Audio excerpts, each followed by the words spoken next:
السلام علیکم، امید ہے مزاج بخیر ہوں گے، اپنا اڑاس پڑوس کا ڈھیر سارا خیال بھی رکھ رہے ہوں گے۔ آپ دی میڈیا میں خوش آمدید ناظرین، خوشخبری آپ تک پہنچ چکی ہوگی کہ ایران اور امریکہ جو جنگ میں خون میں تر بتر تھے وہ بالآخر صلح پر آمادہ ہو گئی۔ امریکہ جس نے ایران کو الٹیمیٹم دیا تھا کہ ابنائے ہرمز اگر آپ نے نہیں کھولی تو میں آپ کے اوپر رات کو حملہ کر دوں گا، وہ الٹیمیٹم پورے ہونے سے پہلے ہی پاکستان حرکت میں آیا، دونوں ملکوں کو صلح پر آمادہ کر لیا اور 2 ہفتوں کی مہلت مانگی۔ رؤف کلاسرا صاحب نے اس پر بہت ہی اچھا تبصرہ کیا کہ یہ اس طرح تھا کہ جیسے 2 افراد لڑ رہے ہو، لڑتے لڑتے وہ تھک جائے، خون میں تر بتر ہو جائے، اور وہ اب دونوں چاہتے ہو کہ وہ کوئی آئے ہماری صلح کروا دے۔ ایران اپنی 2500 سالہ پرانی تہذیب اور بہادری کا جو زوم تھا اس کو برقرار رکھنا چاہ رہا تھا، اور اب اس موقع پر بھی اپنے عوام کے سامنے اسی کو ثابت کرنے پر تلا ہوا تھا۔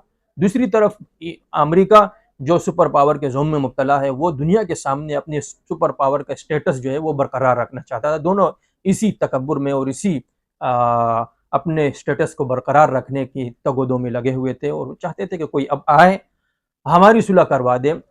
تو پاکستان نے بہت ہی اچھا رول ادا کیا، اور اس موقع پر وہ اٹھا، اور دنیا جو اس جنگ سے تنگ آ چکی تھی، دنیا بھر میں اس کے اثرات مرتب ہو رہے تھے، خصوصاً خلیج ممالک میں جس کو ڈائریکٹ براہ راست اٹیک اس پہ کیا جا رہا تھا، ایران کے حملے ہو رہے تھے، وہ اس سے بڑے پریشان تھے۔ تو اللہ نے کرم کیا، اور اللہ کرے کہ اس جنگ کے اچھے اثرات مرتب ہو۔ اس سے جو مہنگائی کا سیلاب امڑ آیا ہے، وہ جس طرح شہباز شریف صاحب نے خوشخبری بھی دی کہ انشاءاللہ تیل کی قیمتیں اب کم ہوں گی، اللہ کرے اسی طرح ہو۔ پاکستان کا امیج جو انڈیا سے جنگ کے بعد اوپر ہوا تھا، وہ مزید بلندیوں پر چلا گیا۔ پاکستان کا جو امیج پاکستانیوں کے ہاتھوں، اور پھر انڈیا نے بھی اس میں کوئی کسر نہیں چھوڑی، ہر جگہ پاکستان کی برائیاں اس نے بیان کی، پاکستان کو جو ہے ایک دہشت گرد، شدت پسند، فسادی کے طور پر اس نے دنیا کے سامنے رکھا تھا۔ پاکستان کا امیج اب پیس میکر کے طور پر سامنے آیا ہے، جس سے انڈیا بہت تلملا رہا ہے۔ انڈیا کے نیوز اینکر، سیاستدان بہت ہی اچھل کود کر رہے ہیں، اور مودی سرکار کو کہہ رہے ہیں کہ تمہاری خارجہ پالیسی کہاں ہے، اور کہاں پاکستان کی خارجہ پالیسی آسمان کی بلندیوں کو چھو رہی ہے۔ اب تک پاکستان کو ٹربل میکر کہتے تھے، پاکستان نے پیس میکر کے طور پر انہیں بتا دیا کہ ہم ٹربل میکر نہیں، ہم پیس میکر ہیں۔ ناظرین کرام، اس جنگ سے کیا ثابت ہوا؟ اس جنگ سے ہر ایک کو سبق سیکھنا چاہیے۔ پاکستان نے جو بہت ہی اچھا رول ادا کیا، اس میں اس سے یہ سامنے آیا کہ پاکستان نے دیکھ لیا کہ امریکہ، اگر آپ جو ہے کسی طاقتور کے سامنے کھڑے نہیں ہو سکتے تو آپ اپنے دماغ کا استعمال کریں، دماغ سے اسے ہرائیں۔ تو پاکستان نے بھی یہاں یہی کیا۔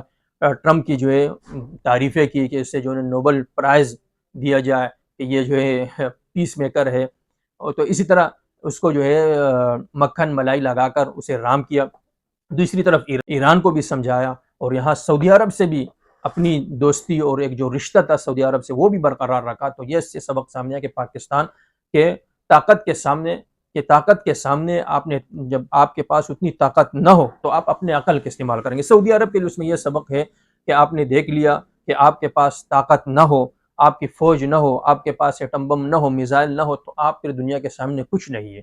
تمام تر دولت ہونے کے باوجود آپ کی کوئی حیثیت نہیں ہے۔ اس لیے آپ اپنی فوج بنائیں، پاکستانی فوج کو اپنے قریب کریں، پاکستانی فوج سے اپنی فوج کے لیے جو ہے مدد لیں، کفار پر، یہود و نصارہ پر آپ انحصار نہ کریں۔ اب امریکہ کو بھی سمجھ آ چکی ہوگی کہ میں اب سپر پاور نہیں ہوں، سپر پاور کا جو اس کا زعم تھا وہ چکنا چور ہو چکا، وہ ختم ہو چکا۔ اب کسی ملک پر اٹیک کرنے کے بجائے اپنی بزنس پر، اور بزنس جو ہے اسلحے کی بزنس ختم کر کے کوئی اور بزنس اسے شروع کر لینی چاہیے۔